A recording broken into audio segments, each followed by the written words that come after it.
Why spend years learning Spanish if AI can just translate everything for you? I mean, it sounds amazing, right? Open your phone, use a little translation app, just like that, you're speaking Spanish. Or are you? Well, not exactly. And that's what we're talking about today. Because yes, AI is incredible, it's revolutionizing the world. I use it all the time, but can it really replace learning a language? Stick around because we're taking a close look at what is really possible. Hola amigos, Jim here from Spanish and Go, your resource for learning real-world travel Spanish. And today we're going to go over a question we've been hearing a lot. If AI is so advanced, why should I even bother learning Spanish? So today I want to share with you 5 big reasons why AI will never replace learning a language and why real human connection still matters. Let's dive in. It might sound surprising, but it's true. Much of what we communicate isn't in the words at all. It's how we say them. In our tone, our gestures, our facial expressions, even the pauses between sentences. It's the raised eyebrow that says, "Really?"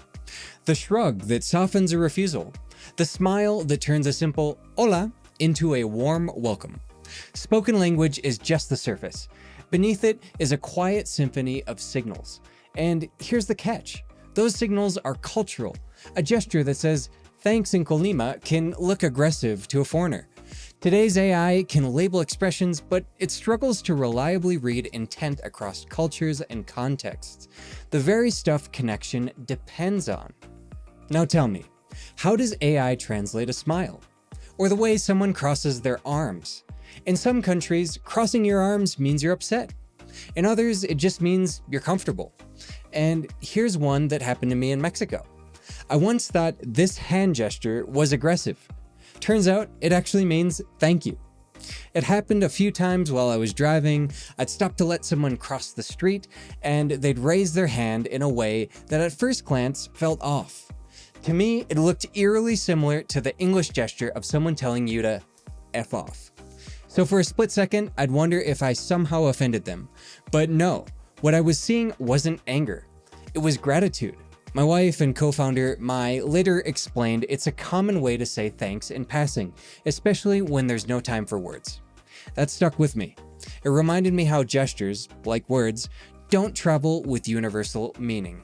They carry culture, context, emotion, and sometimes what feels like tension is actually kindness in disguise. Imagine the awkwardness if you misread that. And sign language?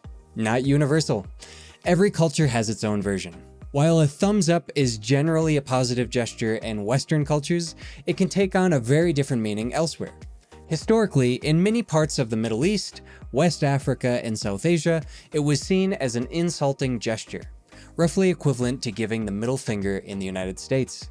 And now, thanks to globalization, most people take this sign to mean something positive, but these are things you only learn by immersing yourself in the culture, not by using an app. And if you want to live this, not just hear about it, join us on a Spanish immersion retreat in Mexico. It's one intense and focused week, with interactive classes in the morning, real-world practice in the afternoon, markets, museums, neighborhood walks. We handle the details. Airport pickup, lodging, most meals, activities and entrance fees, plus local guides and materials. Payment plans are available and you can reserve with a refundable deposit. See dates and cities at SpanishandGo.com/immersion-retreats. Nos vemos allá. Let's talk about money. In Mexico, tossing money on the table is super disrespectful. But in other countries, no problem. I actually learned this the hard way during one of our immersion retreats in Mexico City. After dinner, one night, students threw their cash my way so I could pay on my card. Our Mexican team later explained that tossing cash towards someone is considered rude in Mexico. Just set it in the check holder and hand it over. And in Japan, for example, people often place cash on a tray or offer and receive it with both hands. It's not just a habit, it's a way of saying, this isn't dirty cash, this is respect. And in the US, we just hand it over. Maybe crumpled, maybe folded, no big deal. Imagine AI translating that as just, here's some cash. It misses the whole point. Now back to Mexico, a tradition I love here is that with the first day's tip, some waiters se persinan. They make the sign of a cross for good luck. It's not superstition, it's gratitude. Isn't that great? It's like a little prayer for abundance. That's culture, that's meaning. What's rude in one country can be totally normal in another. So like I said, in Mexico, they don't throw money around. That can be offensive. But in Spain, sliding some coins across the bar, totally fine. And in the US, people tip with cards, bills, or even apps like Venmo. So what's the takeaway? Money isn't just money, it's loaded with culture, respect, meaning, tradition. And AI? It has no idea about any of this. Think about your closest friendships. How did they start?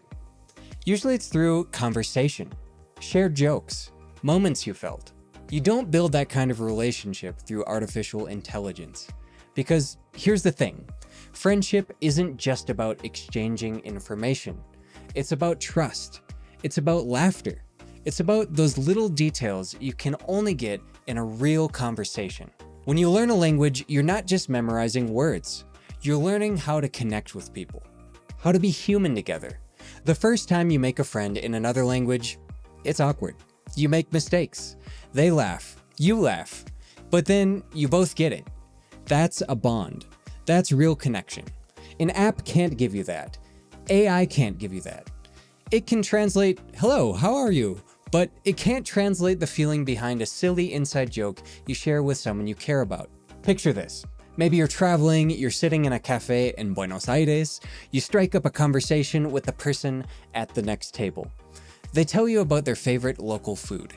You try it, and suddenly you've got a story to tell, a memory you'll never forget. That doesn't happen if you're just staring at your phone, typing everything into AI.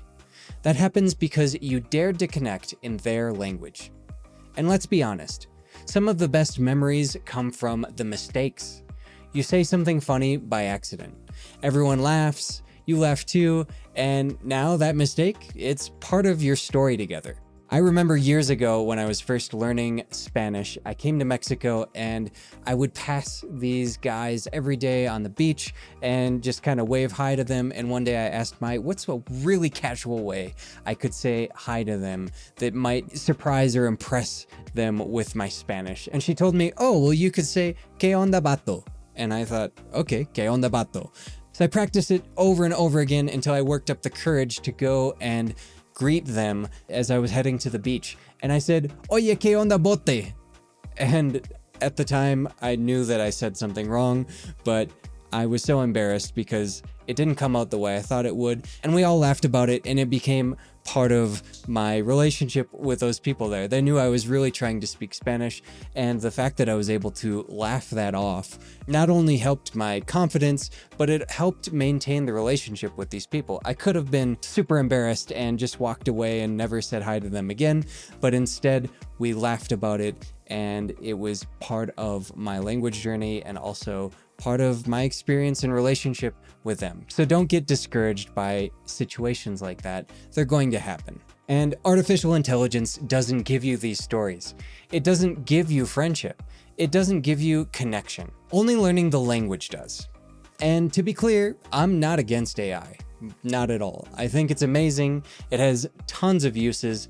I have fun with it, adding clips to our videos that would otherwise be difficult or impossible to capture for a YouTube video. And it can help you practice vocab, correct your writing, even guide you through a foreign city. But here's the truth. AI doesn't build relationships. People do. Language is more than words. It's your hands, your tone, your eyes, your silence. That's what makes connection. That's the part no model can reach. Look, technology is getting wild. Live translation on your phone, even sunglasses that whisper a translation in your ear. Now, is this useful? Claro que sí. But here's the trade-off no one talks about. The second you hand over your phone, you break eye contact. The moment you wait for the app, the rhythm dies. You've turned a conversation into a transaction. In Oaxaca, you can order with an app and get your mole. Or you can look the waiter in the eye and try, ¿Qué me recomiendas que sea típico de aquí?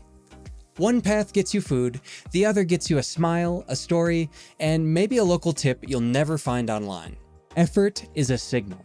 It says, me importa tu idioma, me importa tu cultura, me importas tú. Gadgets can carry your words across, but your effort carries your respect across. And that's what opens people's hearts. Sure, AI can translate words. It can even help you order tacos in Mexico City. It can help you ask for fresh mango juice in Cartagena. Or it can tell a taxi driver in Buenos Aires you're heading to Palermo, not Belgrano. But when you actually speak the language, that changes everything. Imagine this. You're traveling in Mérida. You walk into a small restaurant and you greet the waiter in Spanish. And you order your food without pulling out your phone. You immediately earn respect. You've shown that you care, that you've taken the time to connect with their culture. That's not something a machine can give you. And it's not just me saying this. There's a quote often attributed to Nelson Mandela. If you talk to a man in a language he understands, that goes to his head. If you talk to him in his language, that goes to his heart. That's the power of connection. And no app, no matter how advanced, can create that. It's not just about words or perfect grammar, it's about presence, intention, and the spark that happens when two people truly understand each other. Technology can open doors, but it's human connection that makes us walk through them. So, can AI replace learning a language? From my view, not a chance. AI is a tool. It can help you learn faster. It can support you. But at the end of the day, language is about people. It's about culture. It's about heart. So, do you think AI will ever replace the need to learn languages? Drop your thoughts in the comments below. I'd love to hear from you. And if you found this video helpful, don't forget to like, subscribe, and hit the bell so you don't miss more Spanish and travel tips. And remember, el camino es el destino. The journey is the destination. Nos vemos pronto.